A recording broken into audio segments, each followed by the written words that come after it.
You're listening to the Superpower Up podcast with your superpower experts. This is the place where we explore real-life superpowers and give you the tools to unlock your own. Hello, everyone. This is Tonya Dawn Recla, your superpower expert, and we have a delightful guest on today. We're going to be talking about entrepreneurial skills for transformational professionals, and we're talking today with Jonny Cooper. So he's a lot of things. Piano player, international race car driver, business coach, British entrepreneur. But what really caught my attention about him is he also operates a Facebook group called Jonny Hates Marketing. So I know a lot of you, especially in the kind of woo-woo, change agent, light worker, fields out there can probably relate to that concept. And so we're going to talk about why Jonny hates marketing and all kinds of fun stuff regarding entrepreneurial skills necessary so that you can do your work in the world. So really excited to have this conversation today. Please join me in welcoming Jonny Cooper to the show. Welcome, Jonny. Hey, I love that. That's one of the best introductions I've ever had, I think. Yes. I just hope I can live up to it in some small way. See, marketing can be fun. Marketing can be introductions. So it's my sole mission on this show to convert you to love marketing. No, just kidding. It's not really. Okay, so let's follow protocol because we're nothing, of course, without protocol. And ask you, what are your superpowers? Yeah, I thought long and hard about this, and I think my core superpower is clarity. So clarity of thought, clarity of action, and being able to bring clarity into other people's practices. As you've described, I work with transformation professionals who I sort of categorize as therapists, trainers, coaches, consultants, that whole world. And I find a lot of them are at the point either starting off in practice or even with an established practice where clarity is sadly needed. And in a very noisy world in which we live, the noisy digital world, if you want to stand out and cut through the background clutter, it seems to me you can do that best with a single clear message about who you are and what you do. And, if you can't describe to someone in 10 seconds, what they're going to get from you if they work with you, then you're making your whole life more difficult. You have all your work ahead of you, as they say. So, go ahead. Bring clarity into it. In summary, is my superpower, I think. Awesome. And what we found in our journey was that, there's levels of clarity, right? There's times when we thought we were clear, and people kind of still look at you with that confused dog look, and you're like, oh, okay, maybe we're not as clear as we thought we were. And then there's another level of clarity, and then another level. And so I think that, I don't know if every entrepreneur kind of goes through that, but we sure did. And I talk with a lot of people who kind of go through that. So do you have clients that come to you thinking that they know, and then you've got to kind of break it to them and be like, I think there's a little more work here? Yeah, absolutely. And, the lack of recognition and perhaps even acceptance that, you have a fairly muddled offering is something that I help with regularly. I'll give you an example. One of my early clients when I, started coaching in this way was a personal trainer. And I met him because he was training me, basically. And he said he was doing okay, and I said, well, what do you tell people they'll get? And he said, well, I'll make people fitter, and, I'll make them healthier. And, it just, at the time, it just sounded a bit vague to me. And we had a couple of sessions where I was trying to help him build his business and grow his practice. Because, what you should know if you're ever thinking of being a personal trainer, Tonya, is that a lot of people are doing it. He was working in a gym with 30 other personal trainers. And they wore this uniform that said PT on the back, And I'd go to the gym. I wouldn't even recognize him. I was thinking, where is he? Is it that guy? Is it that guy? And it was just this terrible kind of amorphous, blob of personal trainers.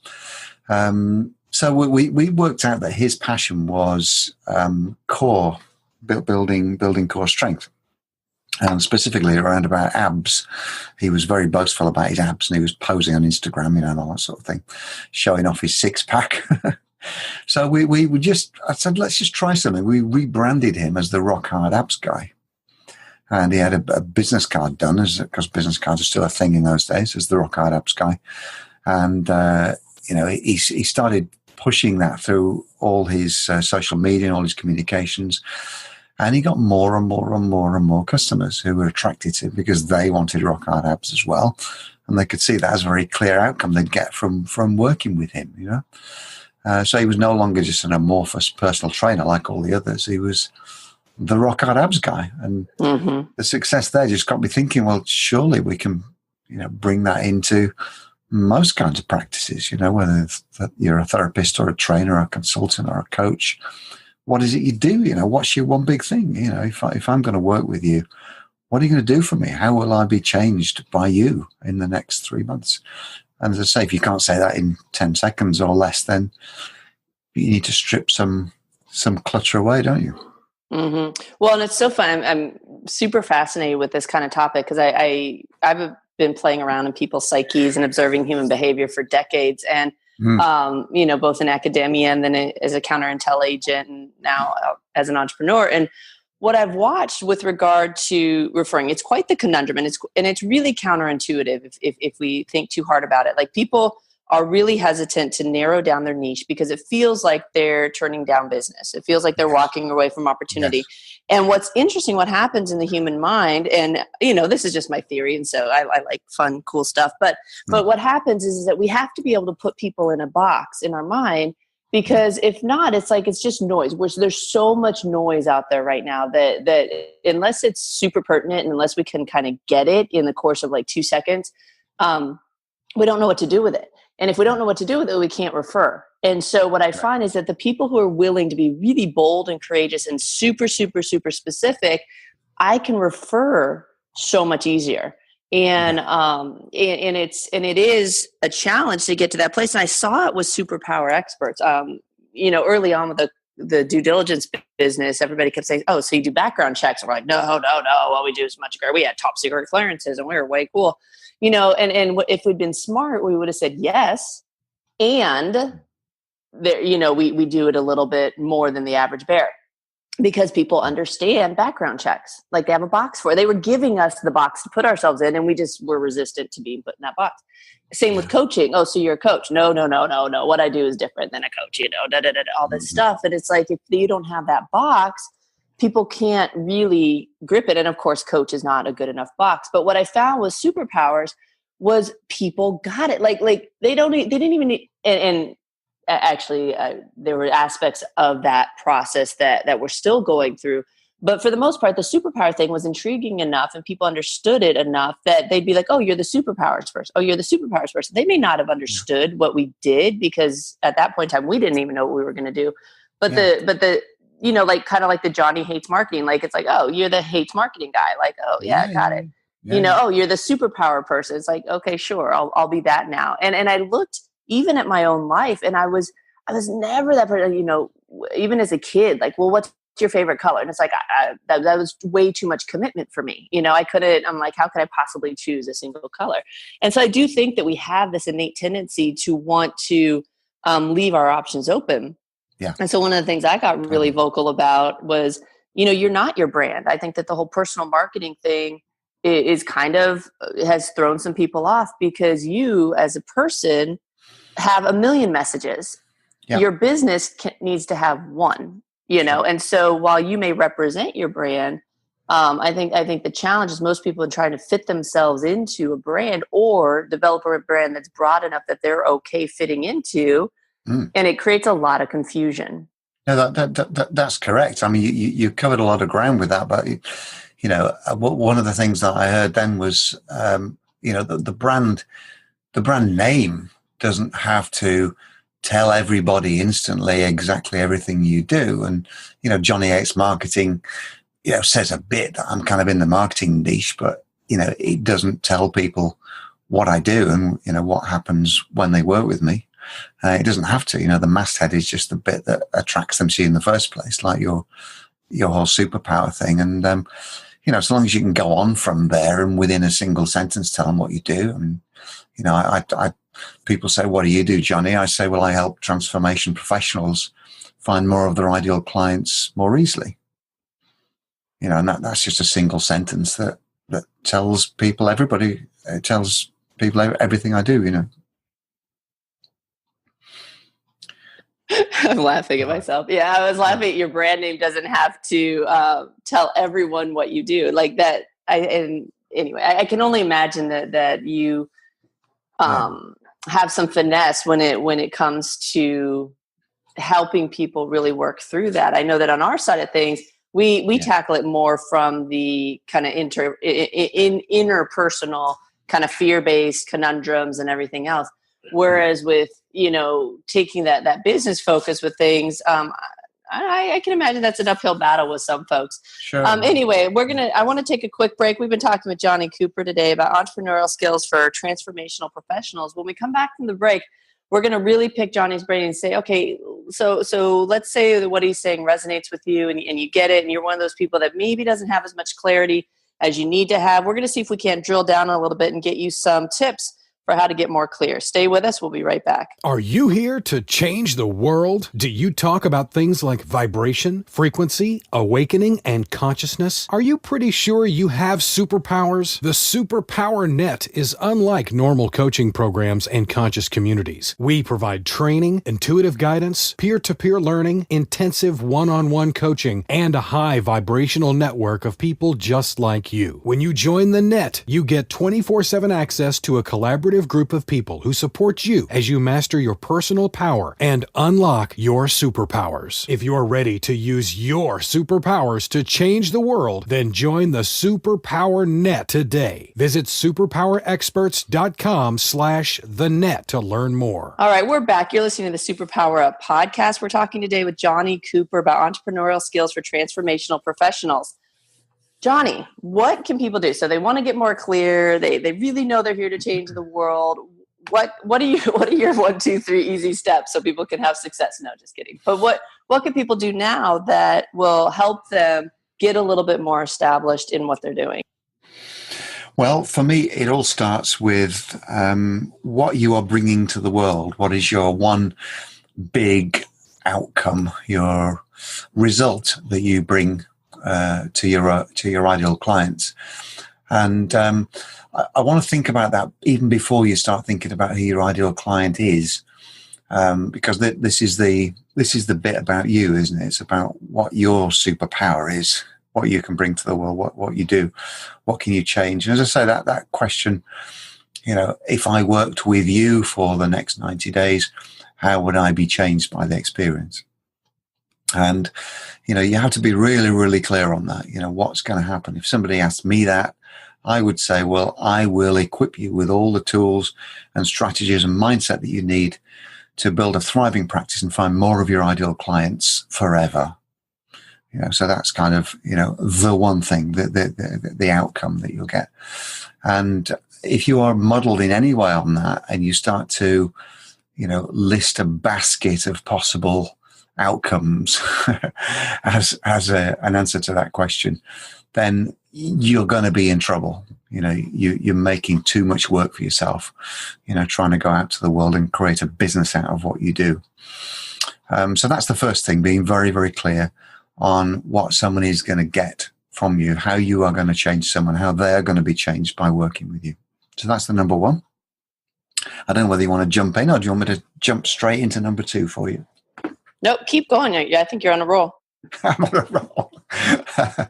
So stage number 2 with clarity is clarity with who you actually do that for.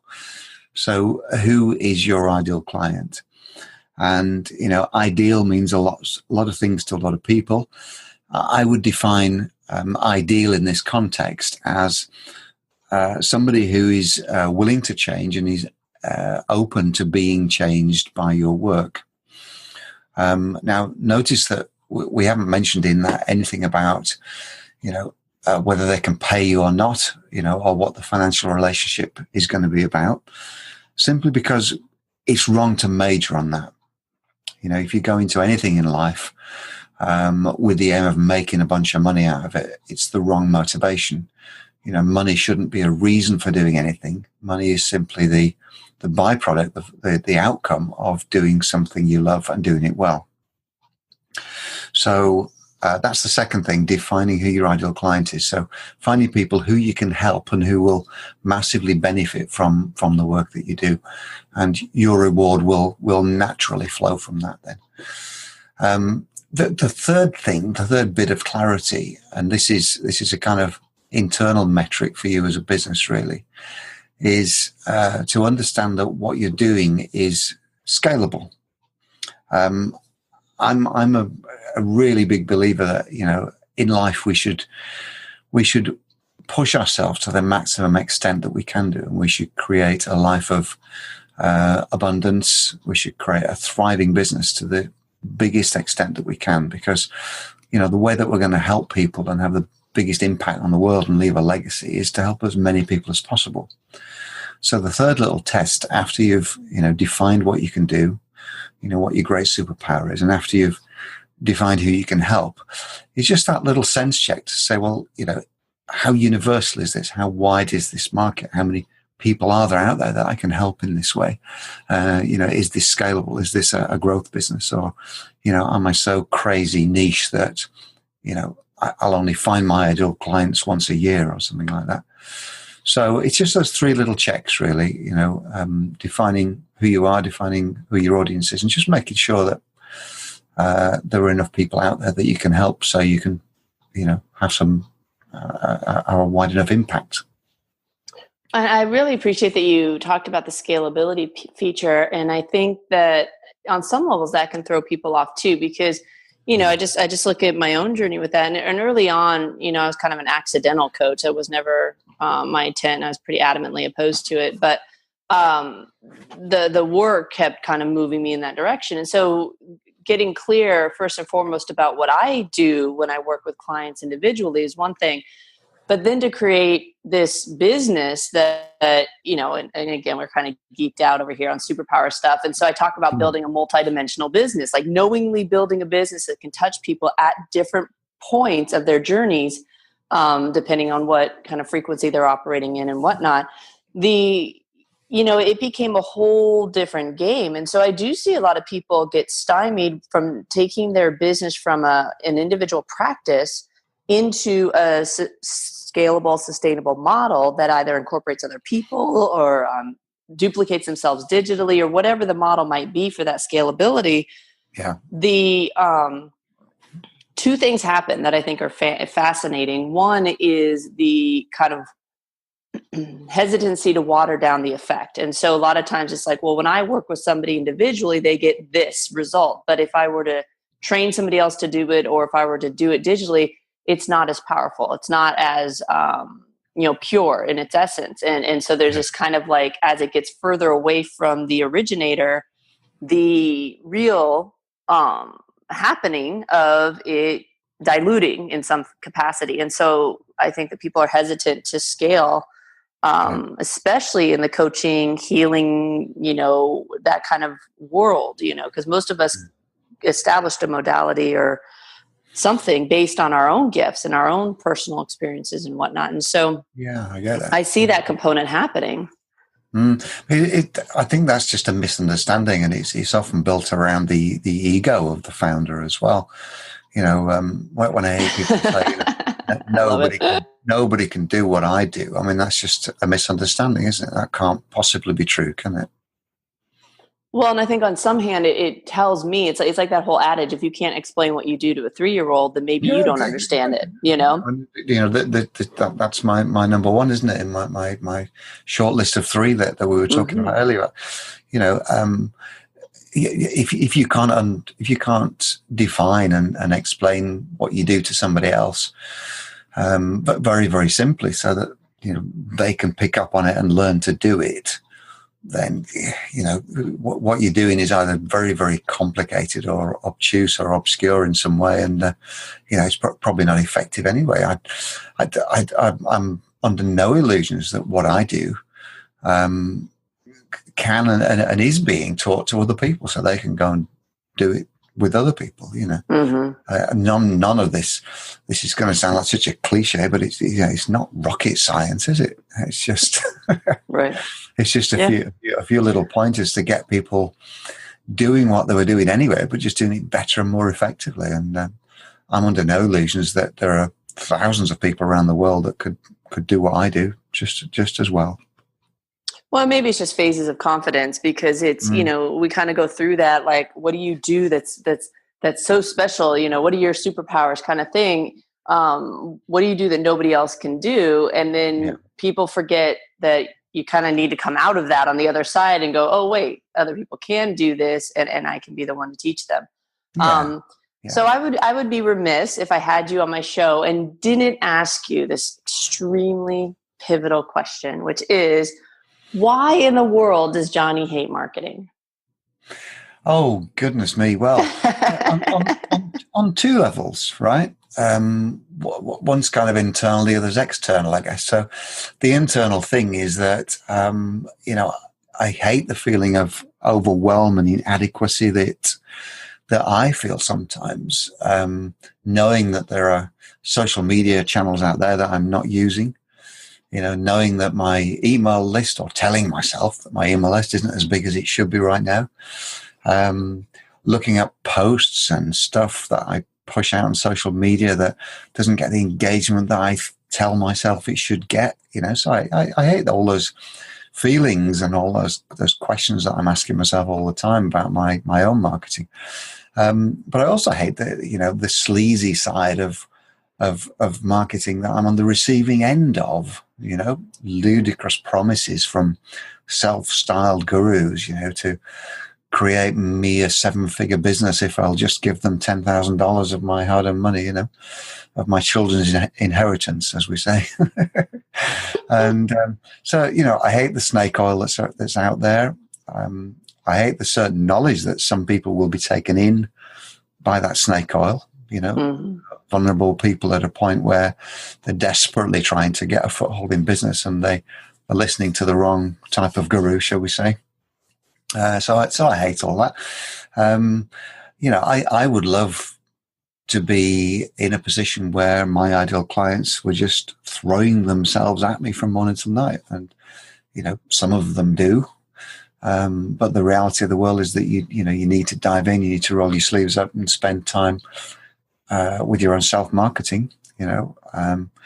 It gets easier and easier as you more carefully define your niche. You find your own personal clarity. You define who your ideal clients are, and you put your flag up so they can find you. So it gets easier and easier. But the whole marketing piece is not. It's never really enjoyable. I think we enjoy the outcomes, don't we, of marketing rather than the process of it. Mm-hmm. Beautiful. Yeah, and I think you just voiced a lot of the discontent that keeps transformational professionals from really being effective, growing their businesses, helping people, really attracting who their ideal clients are, or even really knowing who those are. I kind of established my own love-hate relationship with social media. And I can always tell where I'm sitting in my own development based on how I feel about social media in that moment. And, it ebbs and flows. Sometimes I really am okay being out there. Sometimes I'm really not. And that's one of the angles we looked at with Superpower Experts from a collaboration standpoint, so that we can allow ourselves that time if we don't want to be out there. The brand needs to be out there, but as individuals, we get our time too, and so really playing with some of these playgrounds in a way that helps us feel more empowered, as opposed to kind of victims of it, like the necessary evils of business, right? They have to be addressed. But I do think that we're fortunate in the sense that we live in a time where they can be addressed in a number of different ways. You can do, and I like you talked about the simplicity of it. I love talking to people who say that, they have to have a YouTube channel and they have to have Facebook Lives and we've got to do all this stuff. And it's like, for those platforms to work, like it's a full-time gig within each one. So if you don't have the resources or the time or the staffing to make that happen, it's a challenge. I just, you're right. I mean, I just took a deep dive into LinkedIn You did it. You took the plunge. Yeah, about 6 weeks ago, just before Christmas, and I got talked into using a tool, a bot. Mm-hmm. I've got a lot to thank for it. It sent out some messages, and I actually sold a ton of low ticket stuff. I've got this £67 masterclass that I do for setting up a Facebook group, and I sent out this thing, or the bot did, and it took a day to send out about 360 messages, I guess. And I sold a ton of these things, about 20 people came back and paid, next thing I was just looking at my Stripe feed, just saying, you've received a payment. Bing, you received a payment. Bing. Oh, this is great. Next thing I know, I've got a note from LinkedIn to say I'm on the naughty step. They've blocked me, and I can't get back in unless I promise never to use this bot again. So it's hilarious, really, isn't it? Yeah, well, and it is quite the game. It's just, and when you're, that's one thing that we can bitch and moan all we want, but they're free platforms. Like there's a reason. I mean, they own them. That's their business, and so their business. Yeah, exactly. So it's there are pros and cons to everything that's going on, and it's super fascinating to sit back and observe. Again, from that human behavior standpoint, kind of what happens within us and the machinations that we go through to do that. But anyway, so I love your a breath of fresh air in a really cluttered space, and I appreciate the practicality. And folks, there's no shortcut here. Like if you're getting anything out of this, it's that if you truly want to change the world and you want to have an impact, like there's work that has to be done. Yeah, I mean, it's great if you got the download of the answer to all of life's problems, but it's worthless unless people can find you. It doesn't exist, all that, and I'm lazy. I mean, that's where I come from, really. And everything I seek to do for me and my clients, it is about making life easier. Less work, more impact is one of my strap lines. And I don't want to be the guy working 80 hours a week and being proud of it. I mean, somebody asked me the other day at a networking meeting, are you keeping busy? He said, as if the correct answer to that question is yes. Oh no. The correct answer is clearly no. Why would I be? Yeah.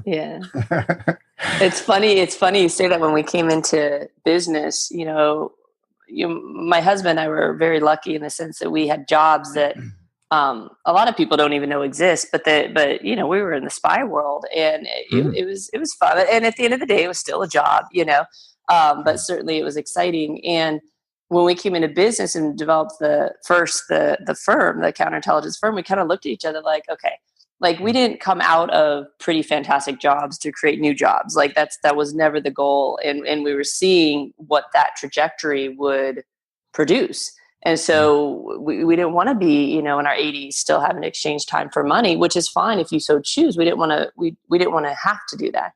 And so we set about the scalability piece, and it's been quite the ride. I bet.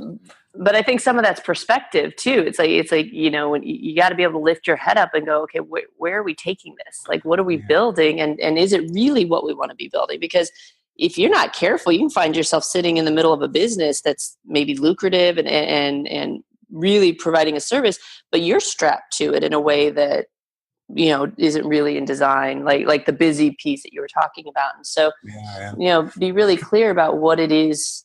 Certainly there's some experimentation that goes on, but at the end of the day, that's part of the work, isn't it? Like, where do I want to take this? I know. You know what? Something fascinates me about your story as well, and I'm going to challenge you on this, because if I was your branding advisor, I would make a lot more of your past. I'd be positioning yourself as some kind of super spy or something like that. Maybe do something around it. The name's Recla, Dawn Recla, something like that, and pose yourself with a what's his gun? He uses that Yeah, James Bond's gun. I'm trying to think of it. It's not a Luger, is it? Something like that. Yeah, maybe it could be more about, the whole deep spying thing. Well, it's funny because we tried our hand at that a few times, and I mean, we had disastrous marketing in the early days. I think it's a bit corny, I suppose, isn't it? Well, yes, and we certainly pull on it, but what it does allow for is, we're not the average. Well, I'll speak for myself specifically. Like, I'm not the average like woo-woo person. I came into woo-woo late in life, and so practical, well-founded, background of academia and government and everything else does lend itself to, a synergy that most people aren't used to from someone who, can see their future or whatever the case may be. And so it gets played in there. I haven't totally set it aside. I think that, especially like I mentioned, the superpower brand, in my opinion, is still very young. We're still in a process of discovery, and we've done a lot of trial and error, and it's my playground. It was the business I got to play with, to kind of see what I want to do, who I want to be when I grow up. And, and on the other side of the house, it's due diligence, it's risk mitigation. Like, that firm is going strong. We added a cryptocurrency vertical to it last year because obviously due diligence in the cryptocurrency arena is hugely needed. And oh goodness, yeah. So there's there's just this real practical kind of brand over there on that side. And again, maybe when I hire you to work with us in our marketing, we can talk about the SPY thing. But for the most part, it feels like about 20 lifetimes ago. So. You should definitely drive an Aston Martin anyway. That's something to aspire to, isn't it? The what? You should drive an Aston Martin for sure. Well, you don't know what an Aston Martin is? Surely. No, I know exactly what it is. I'm thinking because my next car is going to be a Tesla, I'm pretty sure. But now I have to think about that. Maybe I could be swayed in that direction. I'm going to have to really sit on that now. Thanks, Jonny. Thanks, because I do so well with multiple choices. Like I'm sure you do. Well, I can definitely bring some clarity into that. Go for the Aston. Perfect. Yes, perfect. Thank you. Thank you. Phew. For the Aston, definitely. Are you gonna send me your bill for that guidance? It helps clarity what car I should choose.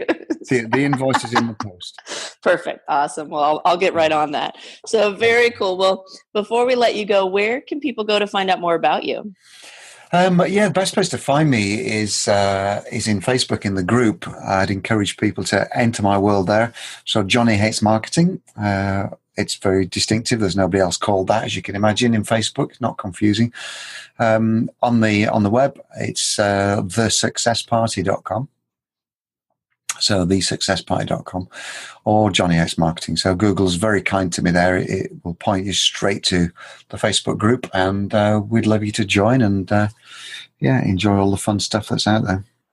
Awesome. Well, very cool. Well, so let's leave people with one piece of advice for them to take into their business in the next coming days. What would you offer them? Drop the stuff that you don't enjoy doing / isn't making you any money, and focus on the one thing that you really love and is making you some money. And there you go, folks. Pretty easy peasy when you drill it all down. So, well, Jonny, you're delightful. I really appreciate you coming on the show, and Thank you so much. And I really honor the work that you're doing. I think, like I said, I was kind of tongue in cheek, but I really do mean it. It is a breath of fresh air, and I know more people need very practical hand holding in this capacity, because it is challenging to wade through all the noise with regard to what has to go into business. So, I honor the work that you do, and we're happy to support you in whatever way we can. Thanks so much, Tonya. Appreciate it. Absolutely. And to all of you out there, as always, we appreciate your loyalty. And we appreciate you listening. So thank you. Until next time, go out, uncover your superpowers, and change the world. Take care, everyone. Are you ready to discover your superpowers? Go now to superpowerexperts.com and discover your superpowers today.